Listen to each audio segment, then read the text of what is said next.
The name's Bond. James Bond.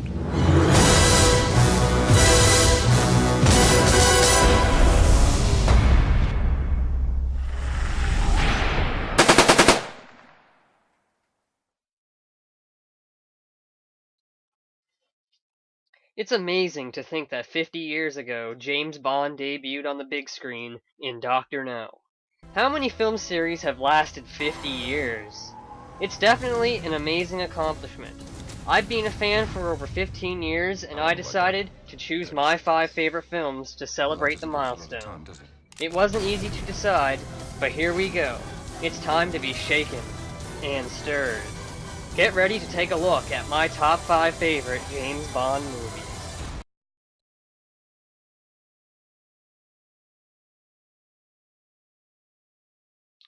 When I was first introduced to James Bond over 15 years ago, my first taste was with the one and only Sir Roger Moore.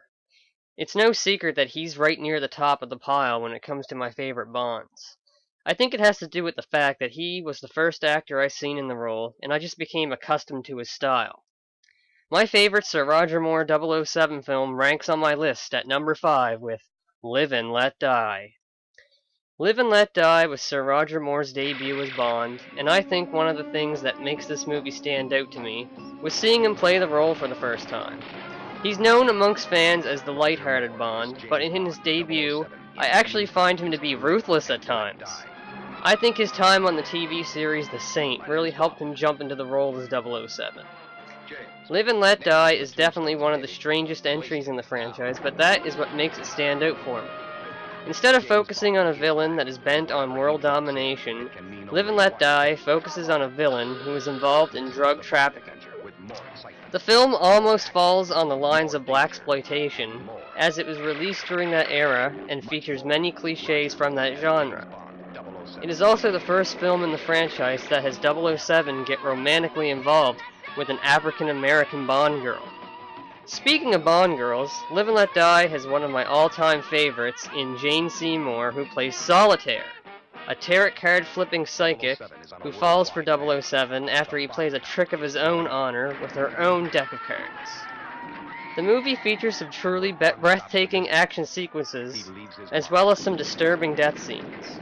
The boat chase through the rivers of Louisiana is simply amazing, and the scene where Bond runs across the backs of the crocodiles is a real hoot.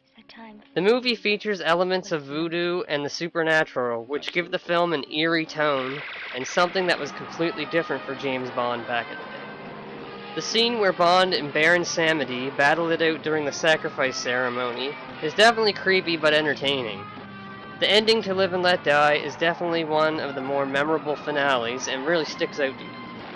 When I was younger, I always pictured what it would be like if Baron Samedi actually returned in a future Bond.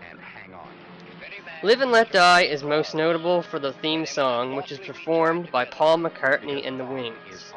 It was a smash hit, and I consider it to be one of my favorite James Bond theme songs. The burning skulls featured in the opening and closing credits still give me the creeps to this day. Even though he's pretty much my favorite Bond, my favorite Roger Moore film places number 5 on my list. He's got some tight competition. If you haven't seen Live and Let Die, I suggest you check it out. Stay tuned for number 4 on my list of favorite James Bond films.